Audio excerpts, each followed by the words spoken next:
What's up, boys?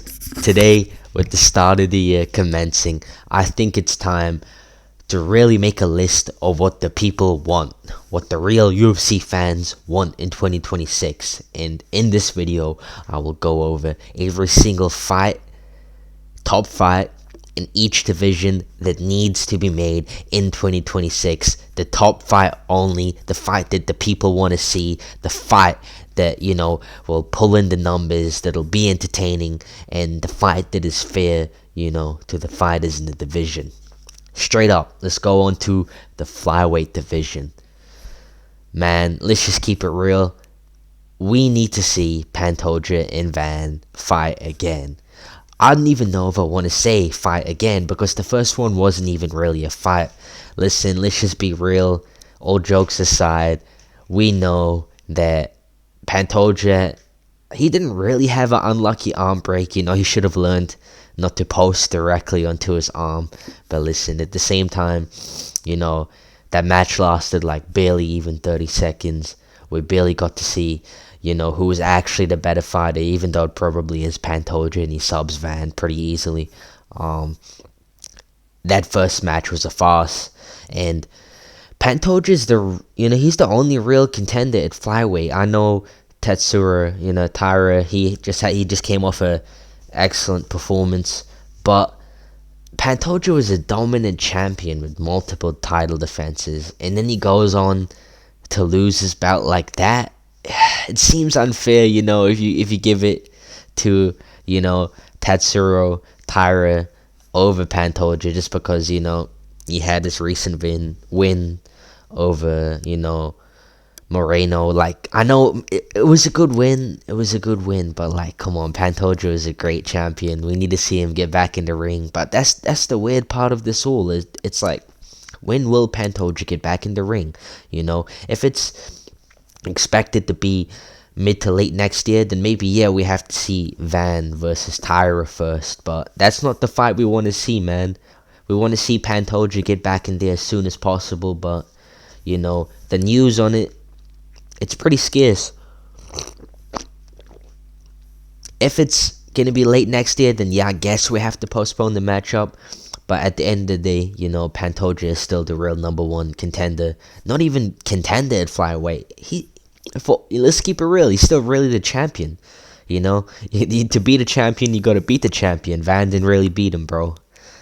Pantoja beat himself with his own arm. Onto the bantamweight division. Man, we need to see the trilogy, bro. That first fight was kind of stinky. Wasn't the most entertaining. Let's keep it real. Jan did have a broken hand, and we can clearly tell he had a broken hand, because of the second fight. In the first fight, like, nothing really happened. The second fight, even though it was a domination from Jan, he clearly won 50-45. We don't care what the judges' scorecards say. Even though it was, a bit of a domination from him, Merab still had his moments. He still had that aura moment, holding Jan up in the middle of the cage before dumping him. He still made it tricky for Jan. He still made it a really good scrap, getting in his face, trying to hurt him. Bro, this is the biggest legacy fight of the year. This is a crazy defining fight for both fighters. If Jan wins this, he could go top 3, top 5 all time, become one of the true GOATs of the sport. But if Merab wins this, man, like, Merab really himself could also get in that top 3, GOAT conversation, especially if he wins by a dominant fashion. I think in the first fight, Merab got a bit unlucky. He got a bit unlucky because he was clearly, let's keep it real, he wasn't himself.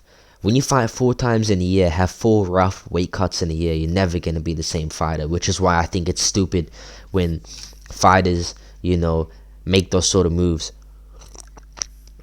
I get Merab, cares about the fans and he wants to put on the show, but you can't put on the show at the cost of yourself, you're just, mucking up your own career. And regardless, though, he still deserves the trilogy. Both of them, should heal up. Maybe have to fight sometime around April, May next year. Maybe even March, who knows. But the fight should be early to mid next year, and they should not fight anyone else in the bantamweight division except each other. This is the absolute, perhaps the best match to make, in 2026, arguably, just because we know how good both of these guys are. And both of them deserve to fight each other again and really see, who's the best out of both of them. And let's keep it real, it's going to be a guaranteed banger. It's going to be an entertaining fight, There's nothing that'll indicate it'll be boring. Jan is clearly good enough not to get smudged into the canvas by Merab, and Merab is clearly good enough to take those mean body shots from Jan, tank it, and keep going forward. So, without a doubt, that's the best fight we want to see in the bantamweight division for 2026. And now, onto the featherweight division. I can't lie, the worst part about the featherweight division is that no one deserves a title shot. Who are the top contenders at featherweight? What, Lerone Murphy? And Mosvar? Mosvar, the guy, I know I have him up there, which looks stupid. But, come on, he hasn't fought since 2024, bro. He's had 3 fights. 3 fights since 2022, including 2022, if I'm not mistaken. But then again, it's Lerone Murphy's, beat absolutely, no one. Who has Lerone Murphy beat? What, Josh Emmett? Oh, he beat... Oh, that spinning elbow against Aaron Pico. Oh my god, guys, he's the real deal. He can really do some damage to Volk. No. What, Dan Ige? Are those his wins? Old Man Barboza? And then I know, Mosvar's wins are way better. Brandon Allen is a very, very good win. Aljamain Sterling, that was a really good win. Diego Lopez, that win has aged really well. He also fought Danny Gay and beat him. I mean, all these wins were decision. I mean, you can argue maybe Aljo should have won that fight, but I still think Mosvar won that. So Mosvar definitely has the better opponents, but it's just he hasn't fought so long. It just feels stupid to give him the title shot. But who else do you give it to? I'm not giving it to Lerone Murphy, And stylistically, I think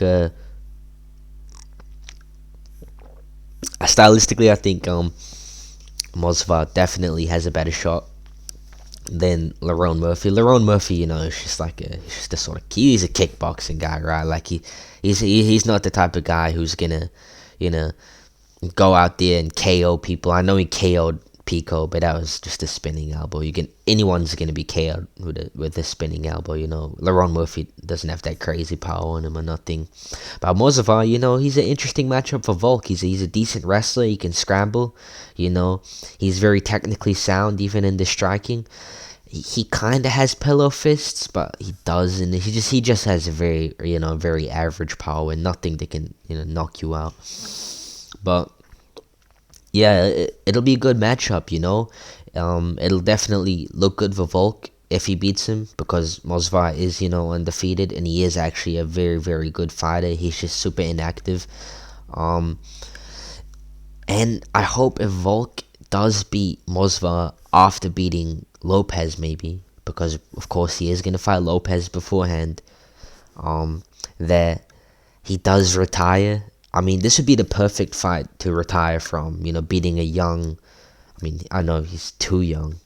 I don't know if I'd consider Mosvar the youngest, but beating a, undefeated, pretty good fighter is your final fight.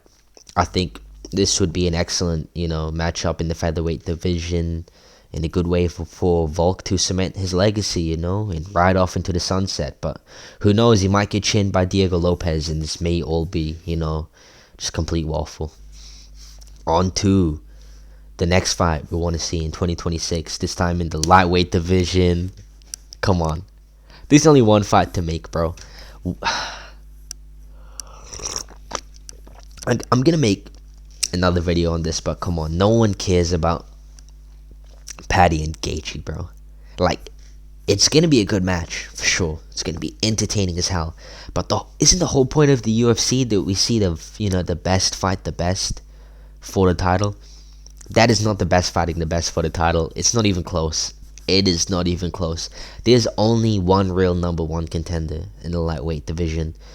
I know he had those, those weight cut issues or back issues, against Islam, and he pulled out and he screwed everything up, and he headbutted Dan Hooker, and he's doing all this stupid shit. But come on, who else, really deserves it other than Arman, bro?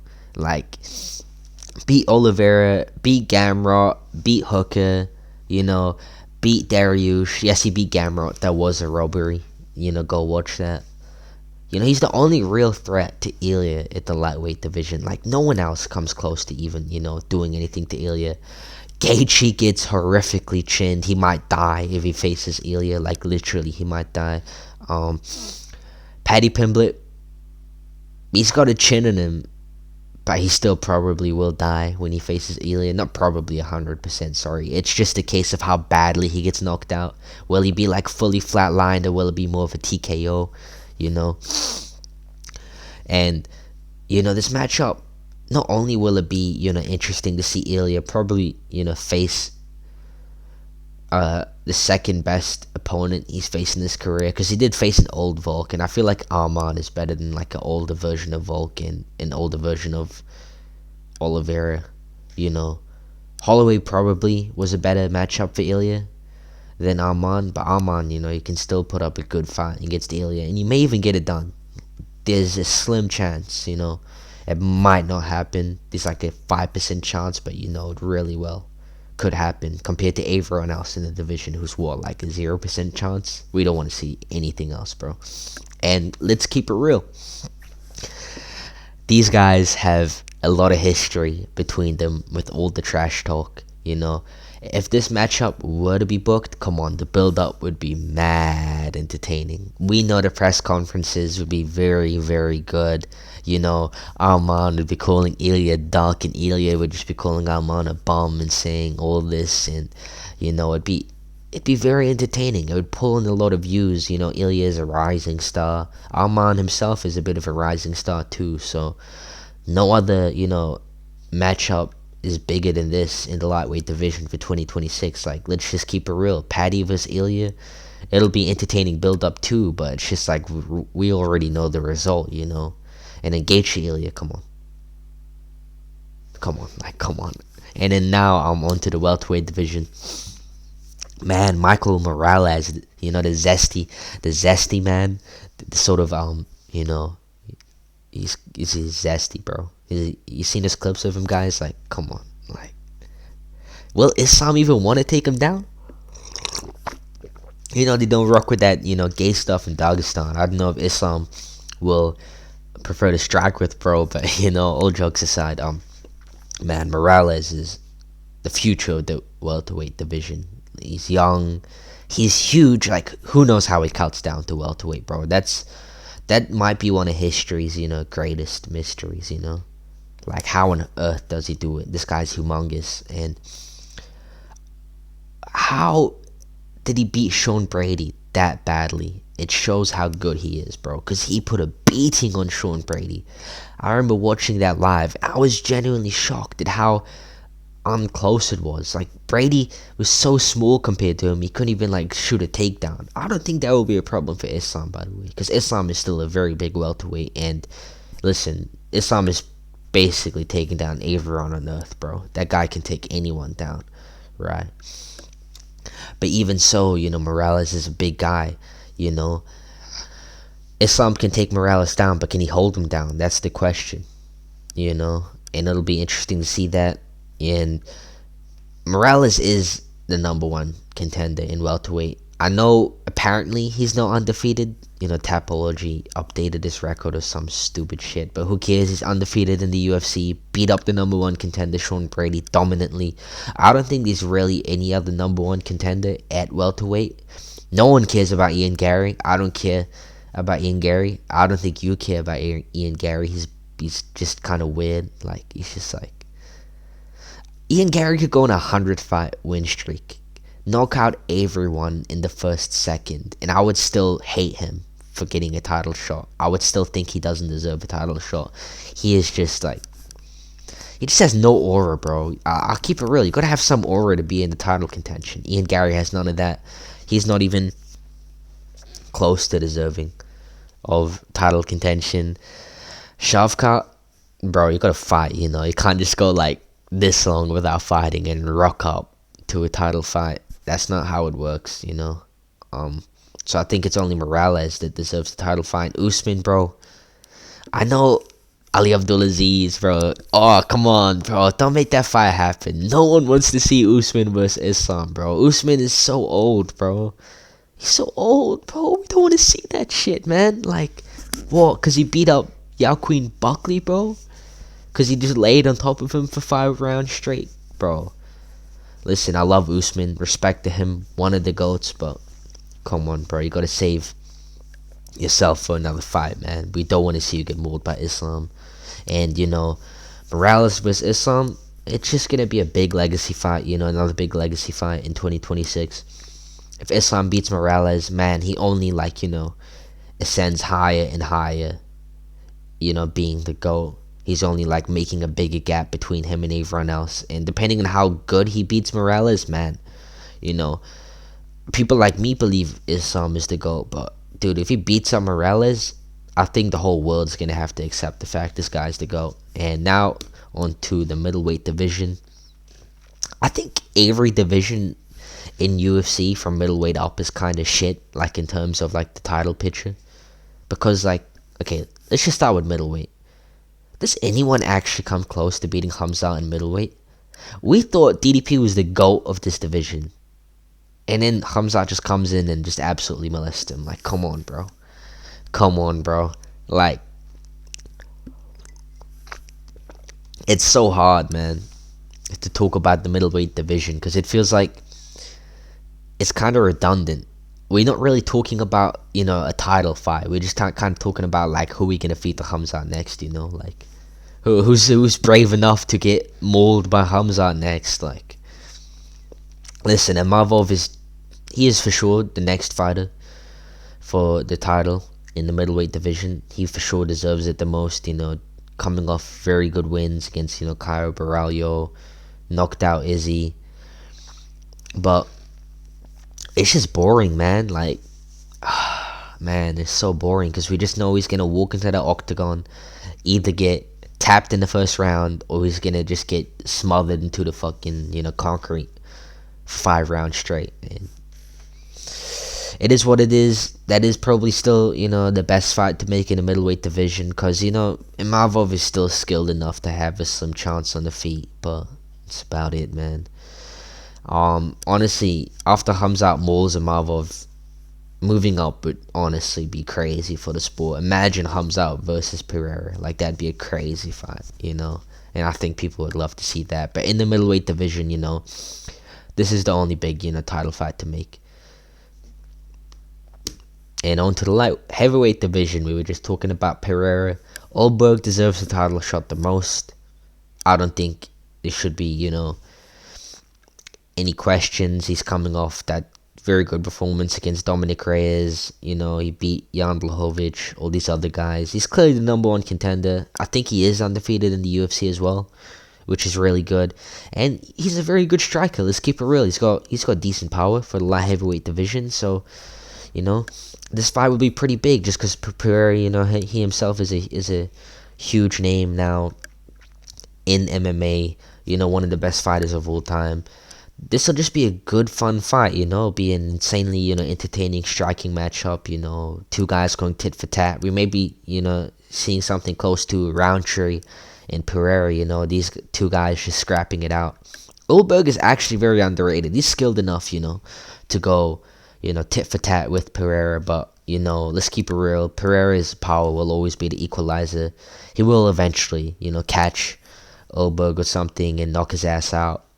The fight will end in a finish, but this will be, you know, probably the biggest fight to make in a light heavyweight division for 2026. You know, it'll be a very entertaining, good fight. Nothing else more to say. And now onto the heavyweight division, the fight we want to see in 2026. We want to see the rematch, bro. Actually, does Aspinal even deserve the rematch? Nah, okay, let's keep it real. How many times in MMA have we seen a fighter get eye poked and just brush it off and just continue? Aspinal, ASS, might be the first fighter in MMA history who just straight up gave up after being eye poked. Um, Listen, John Jones said it, before as well. Aspinall is a bit of a quitter. When it comes to adversity, this guy just quits. That's what he does best. When his 1-2 doesn't work, the Aspinall 1-2 that he spams in all the fat heavyweights. When that doesn't work, he's lost. He's absolutely lost. We saw that against Gane, right? Let's just compare Jones versus Gane and Aspinall versus Gane. Jones took him down, subbed him.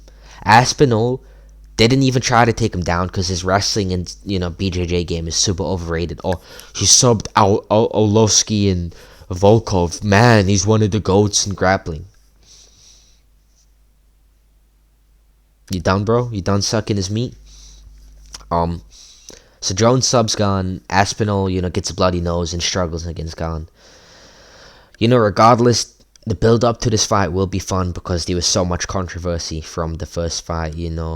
We never really saw who was the clear winner, even though it probably was Gane because Aspinall literally quit. He literally quit. The build-up will be fun. It'll be interesting to see how they both, react to each other in the press conference after, what happened in the previous fight.